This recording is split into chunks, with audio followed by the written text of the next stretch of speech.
అధ్యక్షులతో పాటు ఇక్కడికి విచ్చేసినటువంటి గన్పూర్ ప్రజలందరికీ, కాంగ్రెస్ కుటుంబ సభ్యులందరికీ, ప్రెస్ మీడియా మిత్రులందరికీ కూడా పేరు పేరుగా నా నమస్కారాలు తెలియజేసుకుంటున్నాను.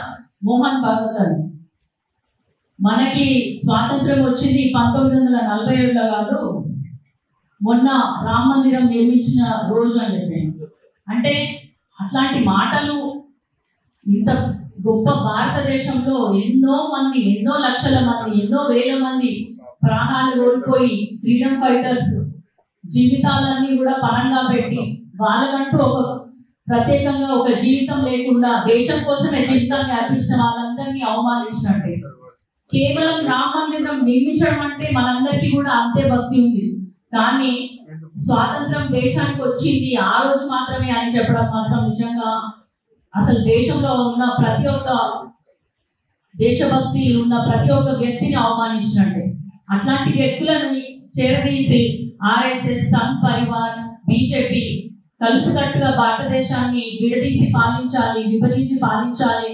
అసలు ఎస్సీలొద్దు, క్రిస్టియన్స్ వద్దు, మైనారిటీస్ వద్దు, మహిళలు వద్దు, అందరినీ అనగదొక్కి వారి సమాజం మీద మనం నిలబడి మన జెండాను ఎగురవేయాలన్న దురుద్దేశంతో ప్రతిరోజు ఒక్కొక్క విషయాన్ని నేను పార్లమెంట్ సాక్షిగా చూస్తున్నాం. భారతదేశ ప్రజలందరూ అనుకున్నారేమో చలిమంట వేస్తున్నామేమో బీజేపీని గెలిపించుకొని అని, కానీ చలిమంట కాదు, మనల్ని దహించి వేసే ఒక మంట అనేది వాళ్ళు తెలుసుకోలేకపోయారు. వాళ్ళ విద్వేషపు సెగని మేము పార్లమెంట్ సాక్షిగా ప్రతిరోజు చూస్తూనే ఉన్నాము. మీరందరూ టీవీలలో చూస్తుండొచ్చు, అమిత్ షా గారు ఏం చెప్పారు, అంబేద్కర్ అనడం ఫ్యాషన్ అయిపోయింది అని. కానీ కళ్ళారా అక్కడ కూర్చొని అంబేద్కర్ దయవల్లనే ఒక దళిత మహిళగా అంబేద్కర్ దయవల్లనే పార్లమెంట్ లో అడుగుపెట్టిన నేను ఆ మాటలు విన్నప్పుడు నా మనసు చాలా బాధపడింది.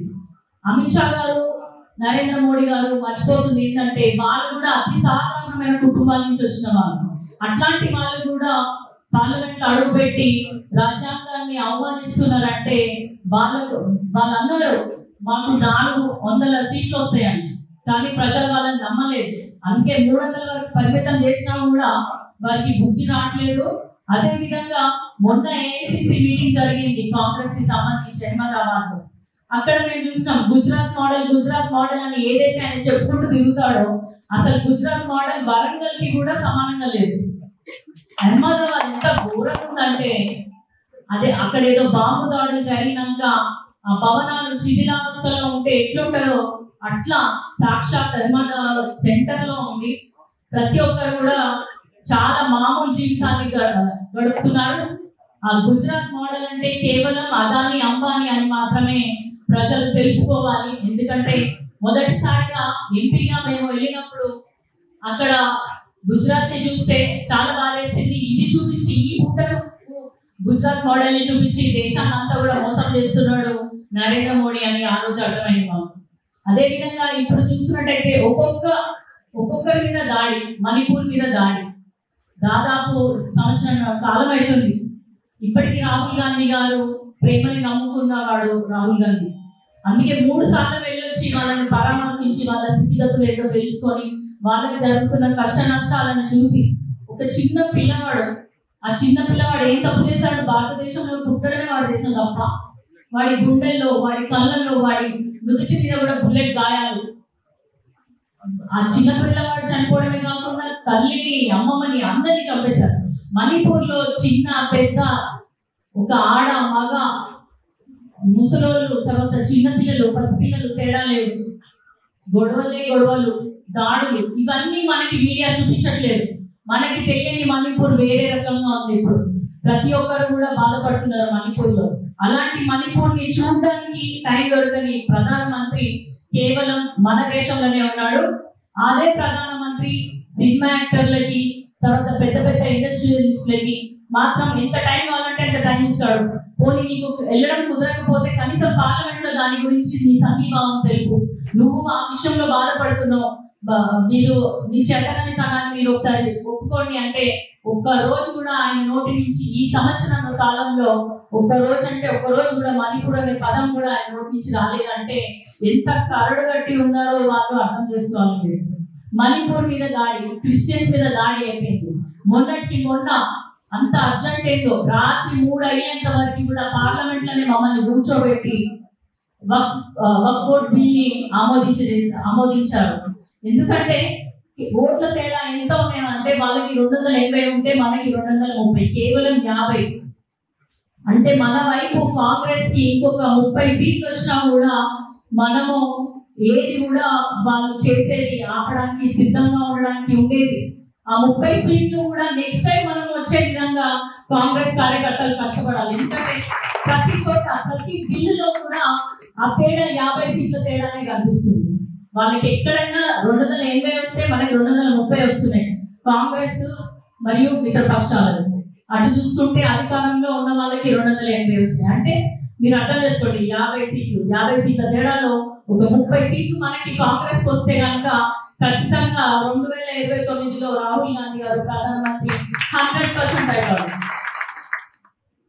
మనకందరికి తెలుసు ఎలక్షన్ ముందు, ఇప్పుడు ఇది ఒక మాట నేను ఇంకా చెప్తాను, క్రిస్టియన్స్ అయిపోయింది, ముస్లిమ్స్ అయిపోయింది, దళితుల మీద మీరు చూడండి పేపర్లలో ఎక్కడో చోట ఒక దళిత బాలుడు మంచినీళ్ళు తాగిండనో, లేకపోతే మామిడి తోటలో మామిడికాయలు కోసుకున్నాడనో, లేకపోతే నిన్న వార్త కూడా నేను చూసిన ఒక దళిత బాలిక నీ బయట కూర్చోబెట్టిండు. ఇవన్నీ కూడా ఎక్కడ అంటే నార్త్ ఇండియాలో ఎక్కువ జరుగుతాయి.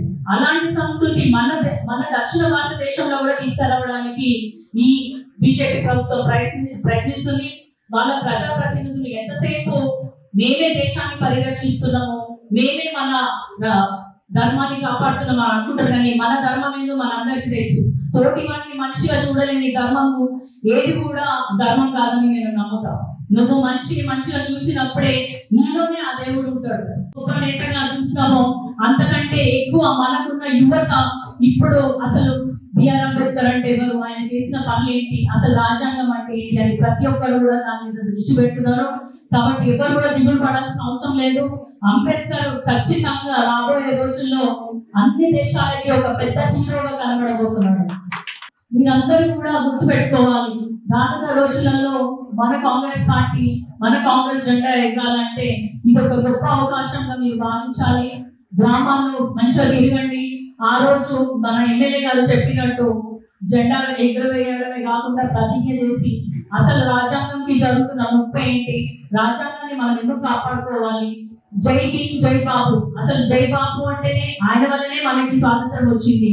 జై భీమ్ అంటే ఇప్పుడున్న అంబేద్కర్ వల్లనే మనకున్న కాన్స్టిట్యూషన్ వల్లనే మనం అందరం ఇక్కడ కూర్చోగలుగుతున్నాం. మరి ఇట్లాంటి దేశాన్ని ఒక ఘాటుగా పెట్టిన వీళ్ళిద్దరికే రక్షణ లేదంటే మనకే రకంగా రక్షణ కల్పిస్తారో మీరందరూ మరోసారి ఆలోచించాలని కోరుకుంటున్నా. ఈ సంవిధానం, జై సంవిధానం, ఇవన్నిటిని కూడా మనము ఖచ్చితంగా ప్రతి ఊర్లో ఉన్న చివరి వ్యక్తి వరకు, చివరి గుడిసె వరకు, చివరి ఇంటి వరకు చేయాలని మీరందరూ కూడా శాయశక్తులా ఆ రోజు ప్రయత్నించండి, సక్సెస్ చేయండి.